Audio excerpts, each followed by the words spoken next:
family, sagot yan? Hindi, kasi bihira na kasi si family members in a business. Where you don't work with family members, yun yung advice ng maraming businessmen. So, why did you decide to work on this as a family? Ano po advantage niyo? Thank you. I guess advantage would be we know each other really well, and alam na rin namin yung foundation ng business because we've been live selling for 2 years na. 3 years ako, pero sila recently. Pero I guess yung dynamics kasi namin, gusto ko yung we share the same values and goals and vision also pagdating sa DM Studio. So hindi na ako nagdalawang isip, of course, to tap my family members and the team na kasama ko since day one. So kami rin po yung magkakasama dito. So pare-pare naman tayo na go, we're all hardworking. Kasi sabi ko nga, live selling isn't easy, talagang entails a lot of sacrifice. Promise, iba po yung nakikita nyo sa video compared dun sa behind the scenes. Talagang grabe po talaga to be able to mount a live selling and of course to be able to reach certain quota or target. Lalo na yung 1 million parang napakahirap i-reach niya. And to be able to do that takes a lot of effort. And ako, laki ng tiwala ko, ng trust ko sa team and sa 2 partners ko. And I guess sa iba siguro, doesn't work for them, but for us, nagkakasundo yung dynamics namin tatlo. Thank you. Good afternoon, I'm Jean Diana from Malaya Business Society. Si Miss Diane, has it always been, congratulations sa years because has it always been a dream to be a CEO?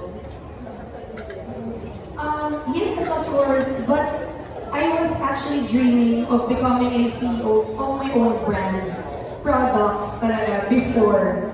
So I never imagined that one day I'm going to open up my own agency. So it's just recently lang that that vision and dream turned reality. So I'm very happy that you're all here to support us. So it's our day one, so I hope we will get all the love and support from everybody and from all the media friends. So yeah, yun iba yung pangarap ko, but I guess iba yung will and plan ni Lord for us. You mentioned before that you sold products when you were in high school. Right? Yes. You shared. I'd like to ask Maxine and Roger, kung kayo ba before, meron din kayong gano'n? Like meron kayong entrepreneurial drive or spirit when you were much younger? Can you recall kung meron kayong tapos ano ba yung naramdaman? Pinilit pa kayo? At what age were you there? Sa akin, wala po, pero nung bata ko, lagi ako nag-iipon. Pag binibigyan ako ng baon, hindi ko po ginagastos lahat kasi gusto ko makaipon. Tapos may nag-aalaga sa akin ng si Manong Kunching. Natuwa ako rin kasi nakaipon ako ng 10,000 kasi hindi ko lahat inuubos yung baon ko. Parang nagtitipid ako. Tapos inalagay ko po sa iPad sa kay Manong Kunching. Tapos, yun nga, binuksan ni Manong Kunching naka 10,000 buyers. Natuwa ako na ganun pa rin, so kailangan mag-save up ka. Tapos, nung nakuha ko na yung 10,000 na yun, ang ginawa ko doon, nililibre ko yung mga classmates ko. So, doon ko nakita na kapag nag-share ka din, grabe yung blessings na binabalik sa iyo, Lord. So, balance natin. Ako naman po. Mga bata pa lang kasi kami, every summer, parang na-train kami na earn for what you want. So, every summer, nasa labas kami, ng kuya ko, actually, umakit kami ng puno to get some mangoes. Oo, true! Kasi wala sila mommy working, so kami, nag-explore kami sa garden, and then meron kami puno ng mangga. Kinukuha namin yon, and then every hapon, binibenta namin piso isa. So every earning, nakakabili kami ng toy namin, nakakabili kami ng gusto namin. So yon, but nung nasa STC naman kami, kasi uso dati, di ba, paglabas mo ng school, may mga beads, yung parang nylon, gumagawa kami ng mga bracelets, necklace, and then sinisell ko sa mga classmates ko. So, meron talaga bata pa rin guys. I'd also like to share, because most of you are also asking about our vision and purpose. Why are we doing live selling? I forgot to tell you this story. So I did a campaign for TikTok. It's called Buy Local, Shop Local, wherein we help the farmers. So I went personally to Nueva Ecija, sat down with the farmers there. They're actually selling rice o bigas na sila po nag-aani. So TikTok Philippines tapped me to live sell their products, and I was able to sold 2.4 million pesos worth of rice. So imagine that huge help that could give our farmers. It would uplift also, di ba? It would uplift their lives. And parang it's really more of supporting local brands as well and helping them thrive in the business. So you're giving them opportunity. Lalo na yung mga small businesses. You're giving them opportunity because of course you're exposing them during your live selling, and of course you get celebrities and influencers who already has a name in the business who will actually hold their products. So in that way, it's really a great help for them. So parang hindi ko lang na-share kanina, that's also our way on how to give back, and also that's our vision also to not just live sell but also to support that advocacy and legacy to help other people also and support local businesses. Have you gotten in touch with them? Or do you plan to continue that campaign? I hope so. Sana tuloy-tuloy na maraming campaigns na gawin yung mga different platforms. But yes, buy local, shop local campaigns of TikTok naman are continuous. So, and even Shopee, they also have parang campaigns also. They do projects and programs which actually can help yung mga audience natin, lalo na yung mga basa.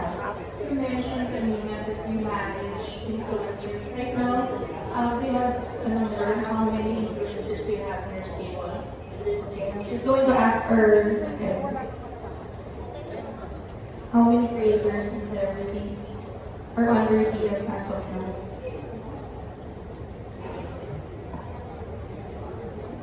Yeah, because we just started, so we have total of 15, and we have like 50 applicants and inquiries. But then again, we cannot get all of them instantly and right away because the new rule, yung bagong rule na po ngayon, we have this called incubation period. The platform still needs to check if they can really sell. So it will talagang parang i-check po din yung GMV nila, yung total sales nila before they give contract. Thank you so much. Thank you. Thank you, Ms. G. Susunod ang tatanong, eto dahil ang editor ng Manila Standard at presidente, Magintang Standard, at ang magandang presidente ng Speed, Talbot. Hello, good afternoon. Congratulations to all of you. Diana, I just wanted to pick up from the last press conference that we had. You had a message to mothers that they can also do what you do, diba? At that time, that was your message. But now that you've put up a studio, what is your message to mothers now? Kasi they relate to you so much, diba? Siguro, it's really more of you just keep doing what you love and make sure if you have business, just keep on pushing on your business dreams and goals in life. Sometimes it's really tiring. As I've said earlier, it requires a lot of sacrifice. So if you're tired, you just need to take a pause or break, but never give up on your business dreams and goals in life. So yun talaga. And again, I'm encouraging them also to explore live commerce. Because anyone naman can actually do live selling it. So you just need the right tools, right information to be able, to set up your own live selling. So I encourage them, if they want passive income or extra earning, they can do live commerce as well. Because live commerce is really the fast-selling digital commerce globally. But as you said, it's not as simple as it is anymore, no? But can, moms who just have, parang small products, can they actually seek your, not support, but actually, sign up with your studio? Would that be very expensive for them? I would honestly say yes. So I would rather recommend doing an alternative of affiliate marketing. So affiliate marketing is when you affiliate certain products, for example on TikTok or on Shopee, you just take a video of the products. Actually, my PA Annie here, she also does affiliate marketing. Tinuruan ko lahat sila and they're earning. So you don't need to shell out capital, a lot of capital or money. You just need to take videos of the products, put a link, and it's a shared or split commission already. So the the affiliate marketing, so meron kang brand at saka yung mismong nag-affiliate, split commission na po sila. So you don't need to shell out money. You just need to post the product. Tapos kikita na po kayo. So siguro yun po yung recommend ko muna. But if they want to start up their own live selling, they can start with their accounts. But with as much as the agency is concerned, siguro this is Brands for pa lang. influencers. Yes, big brands Big po. brands pa lang muna. But have you ever thought of also doing consultancy siguro? Yes, of course. I actually help a lot of brands, lalo na yung mga startup and small businesses. When they inquire, I actually tell them on how to do this aggressively muna para you're able to ROI your money, something like that. So, I teach them naman. I'm very generous naman on that part. And so yung mga, if you call it productions na siguro of your studio, so we will see them in different, I suppose, stores. Ano tawag doon? Parang, kunyari, you're doing this for a certain brand, we'll see that on their page. Parang gano'n, di ba? Yes. Oo. We'll see, the live Like selling. your live selling, it happens on their page. No, Nag-produce kayo? we do have our own accounts. So, per artist, celebrity, and influencer, you have your own either TikTok or Shopee account, and we do the live there. We mount the live there. So kahit if different brands, it will be in your account. Yes. That's where they will see it. Yes. Okay. So there are two categories. Sometimes we do live for exclusive to the brands only, or sometimes there's a mixed live. So it really depends on the campaign. For example, ngayon it's a summer na. So what we can do is mixed live of different essentials pang summer, something like that. So we strategize. The whole team actually, we plan everything out before releasing the campaign. Do you know of any other company that does this, or are you the first? Because No, it's the first there's so you- many. Ah, So many. Okay, yung mga Siguro kami advertising lang po yung agencies. artista. Okay, so, but are they usually sa mga advertising agencies? No, this is called MCN agency. MCN agency. So it's different from the other ad agencies that you see out there in the, should I say market or in the industry. So MCN agency is really focused on live selling, live commerce talaga po. It's We so mount interesting. the live selling talaga, and we get celebrities, we connect them to the brands, and the brands, what can they benefit from us is that, of course, product exposure, product awareness. We help them build their brands. We help them grow their products. It's evolving so quickly, and it's great that you've, stepped in and actually, you're doing a lot for nice. No, because yun nga kanina as I said earlier, based from the study that we did, 70% of the consumers really, they actually buy the product if there's real-time engagement and if there's product demonstration, which you can only see through live selling or live commerce. It's different from e-commerce where you just shop through the platform. You just click on the basket, add to cart, and you check out. That's it. But with live commerce, live selling siya, you experience the product by just watching. Thank you. Hello, Brian. Congrats. Thank you po. Tanong ko lang, hindi ko lang nakuha kanina, ang bilis mo. Yung mga celebrities na ka-join nyo dito, sino-sino ulit? For celebrities, of course, myself, Diane Medina, Maxine Medina, Roger Cruz.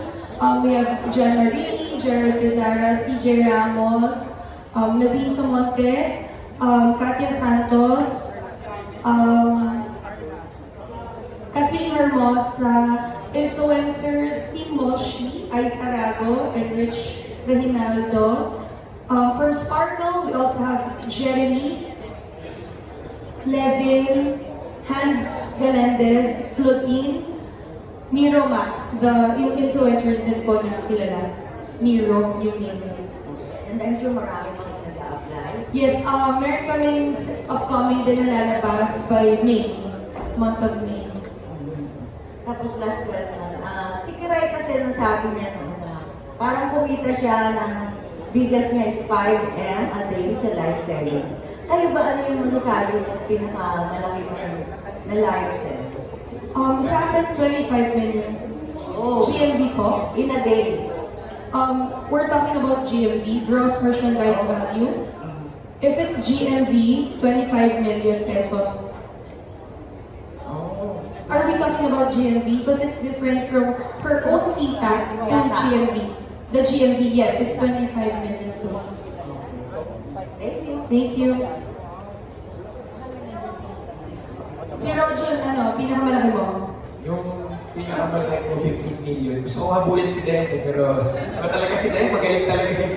Rojon pala 15 million. Maxine, what's your highest? 4 million. 4.5. Ayaw patalbog kay ibig sabihin nun, di ba? No, Anyways, kaya is my friend. Hindi ko alam pagkatapos, kung ano yung sinasabi niya kung GMV ba or own kita ni Kiray. So, baka own kita ni Kiray. Kung kita ni Kiray din kasi dahil mismo nila live sell niya, atak niya. So yun. ayan, pagkatapos ang editor ng Manila Times at presidente ng Speed, gayon ang presidente namin sa PMBC, Miss F. Let's go, Miss F. Good afternoon, Diana and ito na naman ang introductions. Hindi, Diana, gusto ko lang malaman yung oras mo. Paano mo nalidivide ngayon ang isa ka lang pinakapataas na sa agency ka na ikaw ang heavy agency. Paano mo napatataas siya yung oras mo sa panahon ngayon? Miss F, I practice, of course, work-life balance. I make sure to manage my time. Kasi yung mga anak ko, nagulat ako like si Bella, biglang lumaki na. So, doon ako na parang wait lang, kailangan ko palang i-balance talaga. I make sure to spend more time with her and of course kay Joaquin. So, it's all about just time management lang din talaga. I make sure that I plan things ahead of time. And syempre, thank you Lord, may mga angels tayo sa house na tumutulong din po talaga sa akin. Of course, our team is ever reliable also. So, talagang ano naman kami, may mga roles po kami, Miss F. May mga naka-role na sa amin, bawat isa like with Maxine, siya yung sa sales, Rojon, bahala na siya sa PR marketing. Kami po nila, Miss Karen, our head, we do the operations, lahat. So, may kanya-kanya naman pong toka. So, mas nagkakaroon kami rin ng time with our families. Isang tanong pa, paano mo daw nagsisimula ang araw mo at nagtatapos ito? Paano mo daw paano nagsisimula? Nagsisimula po yung araw niya, kiss na muna ako. Tapos magkatapos na po na yung kiss din na po ako after the babies na. Kiss at hug. Ikaw talaga ang sumagot, ha? No, when I wake up in the morning, of course, I pray to our Lord Jesus Christ. I thank Him for all the blessings and, of course, for waking us up. And, nagsastart siya kasi unang pupuntahan ko si Bella. I will check on her. And then, yeah, si Rojon. Si Joaquin kasi po aalis ng 9 a.m. to go to his school. So, magbababa yun si Joaquin, ganun, usually ganun lang. Tapos by mga 12 lunch na, mag-work na ako. So online lahat, and then magla-live na kami sa studio namin sa QC na around mga 6 o'clock na gano'n. Hanggang gabi na po yun. And then, ganun lang po everyday. Pero kapag may PTV4 ako, meron kaming shoot sa umaga, 8 a.m. May studio na po ako sa bahay, na sarili. So, pumupunta po yung team, nandiyan po yung team ko, PTV4. I do the segment Negosyo Tayo, wherein we feature different businesses, inspiring business stories. Under Rise and Shine Pilipinas, morning flagship show of PTV4. So, I'm still part of that morning show. And I also do events hosting. So, depende sa schedule po. Thank you, Diana. Thank you. Balik tayo sa Speed. Ito naman ang editor ng PM at Philippine Star ngayon, Sal De Asis, ang pinalitan ni Tessa bilang presidente ng Speed. Ito po. Very introduction, friend. Kaya, interested lang malaman, ano yung audience mo? Ano yung demographic ng audience? Every time na nagla-sell ka. Actually, it really depends on the product that you're selling. Sometimes, if it's high-valued items, syempre yung may mga potential buyers lang din talaga, such as, for example, I'll name na products sa mga brands, DJI, Insta360. So, yung price value nila like Samsung, iPhone, nasa mga 50,000 pesos, 70,000 pesos. So, basically, yung mga bumibili, yung mga talagang mga buyers talaga na may buying power. Pero kapag yung mga binibenta natin, buy one, take one, yung mga mura lang, mga masa po yung pumapasok. There's this called, if I may share, yung ads. So there's this, what we call ads. So you get ads para mas tumaas yung viewers mo during the live. Sa ads po kasi, you can filter out kung sino yung pwede mong papasukin at saka yung hindi. So if you feel that the items that you're selling are high-valued items, you can actually filter that out kung may mga buying power lang. Because I remember one time, wala kaming mga ads pa, nung kaya 2023 pa, mga pumapasok sa akin mga students. So walang bumibili masyado. So through time din talaga, maiintindihan mo na how it works. Pati yung ads, how do you do ads, how you strategize, because our team also analyze the data. We data read real time during the live. Alam namin sa bumabagsak, alam namin anong product yung dapat i-flex, ano yung mataas, so we can reach our target. Kasi they set targets eh. Like Shopee. Oh, for this live, I'm going to ask Ms. Kat, what's our target? So sasabihin, 1M for this live. Si Maxine, during her live, she was able to hit the target. Ang target lang 4 million, but she was able to surpass it to 4.4.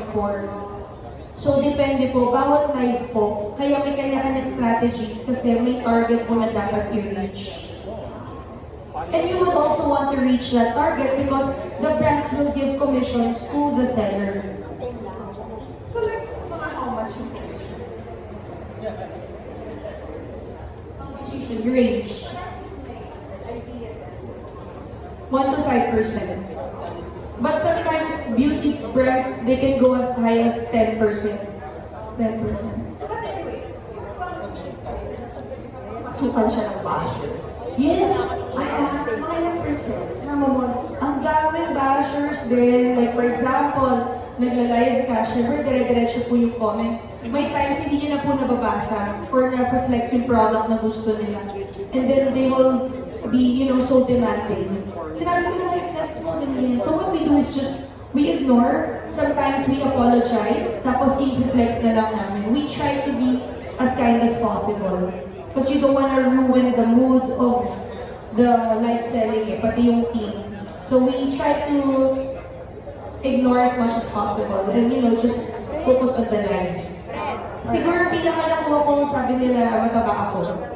Because after giving birth, nag-live na kagad ako. So syempre, alam naman natin mga mommies dito, I'm sure you can all relate. Medyo syempre, baka malas ka pa noon, nag-live na ako. So siguro yung weight gain ko talaga, number 1 na binabash akin talaga online. So don't worry, I'm dieting now.